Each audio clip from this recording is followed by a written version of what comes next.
Welcome back guys to a new video. Now today I'm going to be talking about the next content update coming for Sea of Thieves, which is the cursed sails. I'm also going to be talking about what this must have, this content update, to make sure it's not a failure and it does succeed. And as much as we all did love the Hungering Deep, I think a lot of people agree with me by saying that, that there obviously you want a little bit more content that's constantly in the game after you do the limited time campaign. And I know the Megalodon is still in the game, but just that's something else that we can constantly do while we're playing to make the experience even more fun. Now, if you guys do enjoy today's video, as always, make sure to drop a like and subscribe if you are new to the channel. It really does mean so much to me, so I want to thank you guys for the constant support on the channel. But anyway, let's just get straight in with the video talking about the cursed sails. Now, what we know so far from this is that Sea of Thieves are going to be, or Rare, are going to be going to the E3 event, which is where, like, all loads of game companies go to show off some news, show off something that's coming out new for their game, which is most likely where the cursed sails is going to get its first big, maybe, like, trailer and news for what's coming.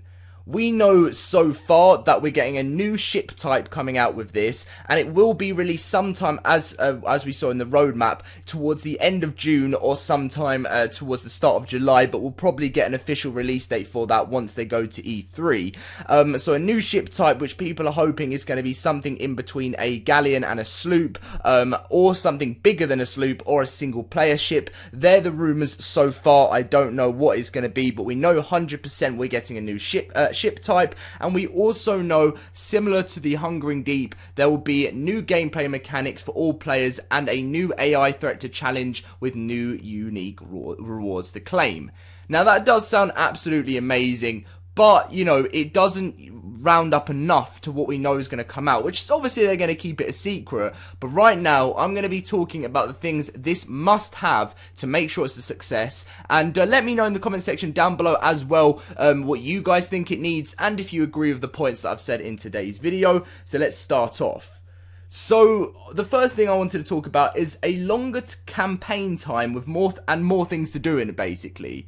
Now, I completely understand the reason why the Hungering Deep was shorter is because Rare have mentioned so many times in their videos that they started working on the content updates when the game was obviously released and stuff, and the Hungering Deep was the first one because they realised they really needed to get content out because there wasn't enough in it and people were obviously getting very frustrated about it. So they released the Hungering Deep. Not, they didn't get to put that much work in it. It was only like 2 months of work, and that's why it was shorter. Well, what they've said is that with the cursed sails and the other DLCs, they've had so much more time to work on it, so it will be a bigger patch. Now that will be great to make sure that we do get a longer campaign because, as much as it was so much fun following Merrick's quest, it got quite boring along the way just doing that. I enjoyed some of the things, but it felt like we were just sort of going round in circles, and then we had so much fun summoning the Megalodon, but then there really wasn't that much else to do within the whole campaign. So that's what I kind of wanted to say as a second point. Don't make the whole campaign just quite a boring thing.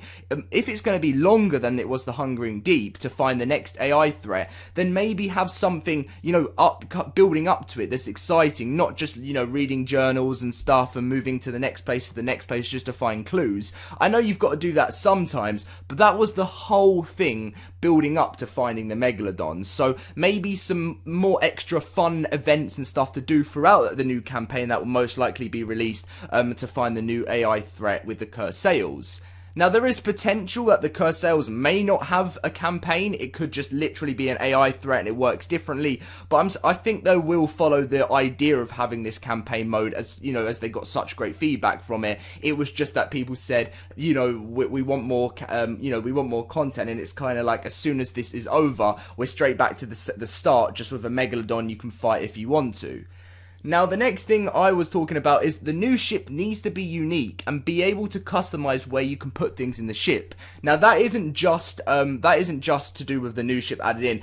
overall, you need to, it would be so good if you can actually decorate and be creative with your own ship in the game, because I've heard they're going to be doing this. I doubt it's going to come with this update, but it'd be something really awesome to come. There's always a chance it will, and I know they are working on this, but I don't know if that'll be later on or with the Forsaken Shores or something, I don't know. But being able to customize your ship any way you want, and when I mean unique as well, maybe have just, I suppose that could just come under customization for your own ship, being able to put the cannons where you want, to be able to move them, just being able to move your ammo crates and stuff any way you really want in the game.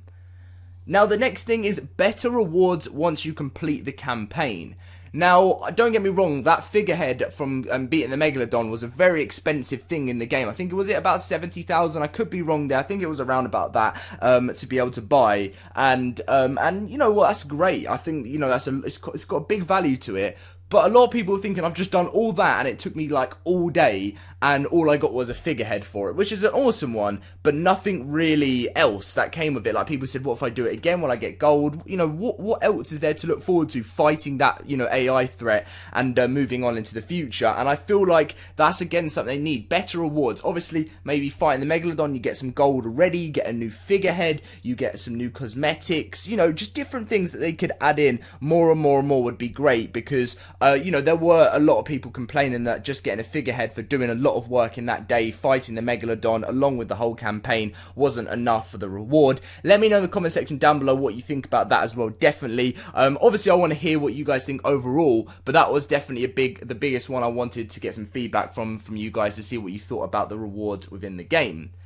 Now, extend over Pirate Legend. This is something, again, they've confirmed for ages. I haven't even reached Pirate Legend, so I can't even talk about that, saying that, I need it to be extended, because I'm not even there yet. But, other people, there's lots of people who have hit it now, and they have mentioned that they're going to be going way over that, adding in new ranks and stuff later on, which is great. But, that I don't know whether they'll do this in this update, but it's just something for them to know that. A lot of players I've seen in the comment section down below have said, I've got hundreds of thousands of gold, I'm Pirate Legend, I don't really have anything else to do, and, there's not that much fun. Whereas, if you were someone that maybe played Call of Duty or something in the past, you rank up all your ranks, let's say you got to max prestige and stuff, you still kind of had the enjoyment of playing Call of Duty afterwards, even if you were max prestige. Whereas with Sea of Thieves, I feel like once you've grinded and done everything, there's not really that much passion to be able to go back on the seas and play more and more and more once you get to max everything. But I could be wrong, let me know about that as well. The next thing isn't really something that I can really be talking about for this content update, but I just wanted to update you that with the Forsaken Shores, which is the content update after the Cursed Sails, we'll be bringing a whole new part of the map. Now, I would love to see this work out greatly and have a huge part, new place to explore, which is, I think, this is again just me making up on the spot, but having like the new part of the map is how this new AI threat works with the Forsaken Shores as well, which will be absolutely amazing. Somewhere new to explore where you don't know, feeling a little bit nervous because you don't know your surroundings and stuff, and there's a new AI threat. It would just be so much fun.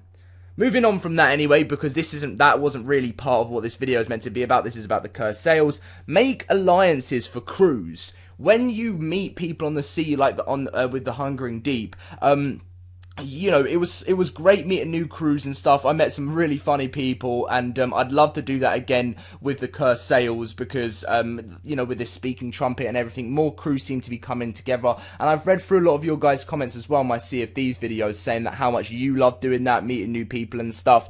And they need to make something where you can like request to be an alliance with another crew, and which means you can't do damage to each other, because I feel like a lot of people accidentally do damage to a player or something. Let's say they were shooting the Megalodon, and when shooting at it, you accidentally shot a player, or you shot a cannon which did damage to another player. And if you could maybe do a crew alliance with someone that you may not see ever again on the server, but you want to be friendly with them and you don't want to be able to do damage to each other, you could all you could request to have someone could request with another person to have an alliance, and then it comes up on everyone on your team's in your crew's screen saying, would you like to accept alliance, and you can say yes or no, and if everyone says no, then then obviously it doesn't work. But if everyone says yes, then they can have some sort of alliance. That again is something that hasn't been talked about. It was just something I thought that would be a very good idea.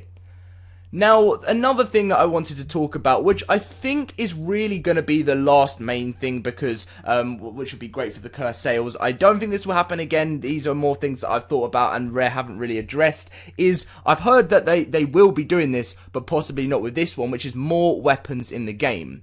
We have like the basic pistol, shotgun, sniper in the game, but there isn't anything else, and I feel like there's so much more room in that, like, in that sort of, like chest thing for where you can change your weapon. And I know that's for cosmetics and stuff as well for those weapons. But new weapons, there's only 3 types of weapons. And you can say a cannon's a weapon as well, so potentially 4, but that's what you use on the ship.